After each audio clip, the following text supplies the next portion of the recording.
মানুষের কাছে সিয়াম মানে হলো যে শুধুমাত্র আমি সারাদিন খাবো না, এটাই মানে উপবাস করা। তাদের কাছে সিয়ামের অর্থ উপবাস করা। এর জন্য তারা গতানুগতিকভাবে উপবাস করে সারাদিন কিছু খায় না, তারপর ইফতার করে, এটাই তাদের কাছে সিয়াম। আসলে প্রকৃত সিয়াম বলতে বিরত থাকা। সিয়ামের মূল অর্থই হচ্ছে বিরত থাকা। এখন বিরত থাকা বলতে আপনি কতক্ষণ বিরত থাকবেন, কী থেকে বিরত থাকবেন, এগুলো মানুষ জানে না। মানুষ শুধুমাত্র উপবাস করে, এটাই।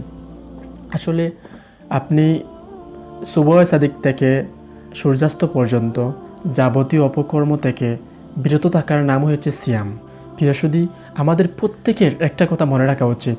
আপনি যদি সিয়াম অবস্থা থাকেন তাহলে আপনি গালাগালি করতে পারবেন না, কারোর সাথে মারামারি করতে পারবেন না, মেয়েদের জন্য বেপর্দা হয়ে চলতে পারবেন না, আপনি অশ্লীল কথাবার্তা বলতে পারবেন না, আপনি কোনো মেয়ের সাথে প্রেমের গল্প করতে পারবেন না, কোনো ছেলের সাথে চ্যাটিং করতে পারবেন না, মানে এক কথায় অবৈধভাবে কোনো সম্পর্ক করতে পারবেন না, কারো গীবত করতে পারবেন না, এমনি সারাদিন সালাদ ত্যাগ করে আপনি সময় কাটাতে পারবেন না।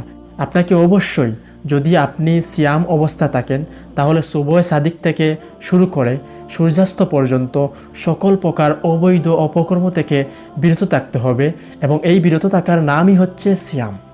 আসলে এই সিয়ামের অর্থই আমরা বুঝি না। আমরা মনে করি শুধুমাত্র আমরা কিছু খাবো না, এইটাই সিয়াম। এটা কিন্তু প্রকৃত অর্থ নয়। যারাই প্রকৃত অর্থ বুঝেছে তাদেরকে অবশ্যই একদম ইসলামের যতগুলো শরীয়ত বিরোধী কাজ আছে সব কিছুই ত্যাগ করতে হবে। যদি আপনি সব কিছুই ত্যাগ করতে পারেন তাহলে একটি সিয়ামের পরিপূর্ণ মর্যাদা আল্লাহ তাআলার পক্ষ থেকে আপনি পাবেন।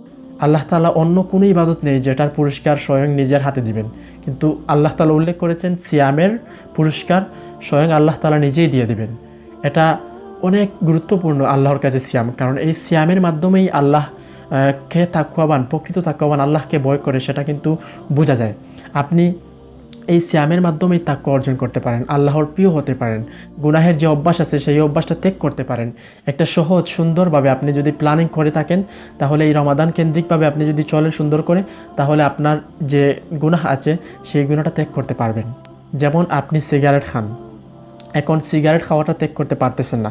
এখন আপনি যদি এই রমাদান মাসে প্রতিদিন সিগারেট থেকে বেঁচে থাকেন, ধীরে ধীরে সেটা অভ্যাস হয়ে যাবে। আর যদি আপনি গতানুগতিকভাবে এটা প্রতিদিন ধূমপান করেন তাহলে কিন্তু ছাড়তে পারবেন না। তো সিয়াম মানে যেহেতু বিরত থাকা, তাহলে ধীরে ধীরে এরকম আমাদের বদ অভ্যাসগুলো ত্যাগ করতে হবে। যেহেতু সিয়াম মানেই হচ্ছে বিরত থাকা, তাহলে বিরত থাকতে হবে সকল অশ্লীল অপকর্ম থেকে, যাতে আল্লাহ তাআলা আমাদেরকে কবুল করে নেন। এই সিয়ামের মাধ্যমে আমরা আল্লাহ তাআলার প্রিয় হতে পারি। যেমন আমরা যদি সকল অপকর্ম থেকে বিরত থাকি তাহলে আল্লাহ তাআলার প্রিয় হওয়া একদম সহজ। আসলে আমরা ইবাদত বলতে বুঝি নামাজ, রোজা, হজ, যাকাত, এগুলো ইবাদত ঠিক আছে, কিন্তু সবচেয়ে বড় ইবাদত হচ্ছে আল্লাহর কাছে একটা হারাম কাজ না করা। আপনি যদি কোনো হারাম কাজে জড়িত না হন, তাহলে যদি অল্প আমল করেন সেটাও আল্লাহর কাছে অনেক প্রিয়। আপনি যদি সমস্ত প্রকার হারামকে বর্জন করে আল্লাহ তাআলার কাছে অল্প অল্প আমল করেন, আর আল্লাহ তাআলার কাছে কিছু চান বা আল্লাহ তাআলার প্রিয় হতে চান, তাহলে আল্লাহ তাআলা আপনার প্রতিটি কথা আপনি শুনবেন। আপনি যদি আল্লাহকে ডাকেন, আল্লাহ ডাকে সাড়া দিবেন। আপনি সালাত করলে আপনার সালাতে কবুল হবে, আপনার সালাতে মন বসবে, আপনার সালাতে বিনয়ী আসবে, আপনি সালাতের মাধ্যমে আল্লাহ তাআলার একদম প্রিয় হয়ে উঠতে পারেন। প্রথমেই শর্ত হলো আপনাকে সমস্ত প্রকার হারামকে বর্জন করতে হবে, কারণ আপনি যদি সমস্ত প্রকার হারাম বর্জন করে একটাও সেজদা দেন, সেটা হবে আপনার একদম মন থেকে, আপনার হৃদয় থেকে, আপনার বিনয়ের সাথে, আর সেটাই আল্লাহ চান। সর্বোপরি একটা কথাই বলবো, আল্লাহ তাআলা আমাদেরকে এই পৃথিবীতে পাঠিয়েছেন তার ইবাদতের জন্য, ইসলামের প্রতিটি বিধান অনুযায়ী আমাদের জীবনকে বাস্তবায়ন করার জন্য। আমরা যদি এই জীবনকে হেলায় কাটিয়ে দিই তাহলে আমাদের মতো হতভাগ্য ব্যক্তি কেউ থাকবে না। আমরা আফসোস করব নিজেদেরকে নিয়ে। তাই এখনও সময় আছে। আমাদের এই পুরো রমাদান মাসটি যদি আমরা আল্লাহর ইবাদত মগ্ন হয়ে কাটাতে পারি তাহলে আল্লাহ তাআলা আমাদেরকে অবশ্যই ক্ষমা করে দিবেন। এই রমাদান মাসই হোক আপনার পরিবর্তনের মাধ্যম, আপনার মুমিন হওয়ার মাধ্যম, আল্লাহর প্রিয় হয়ে ওঠার মাধ্যম।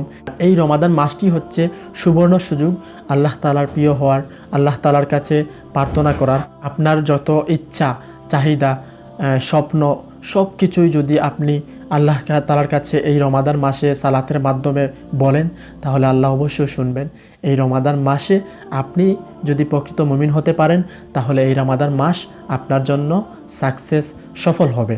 তাই সবাই সময়কে অবহেলা না করে সুন্দর করে আপনার জীবনকে পরিচালনা করুন।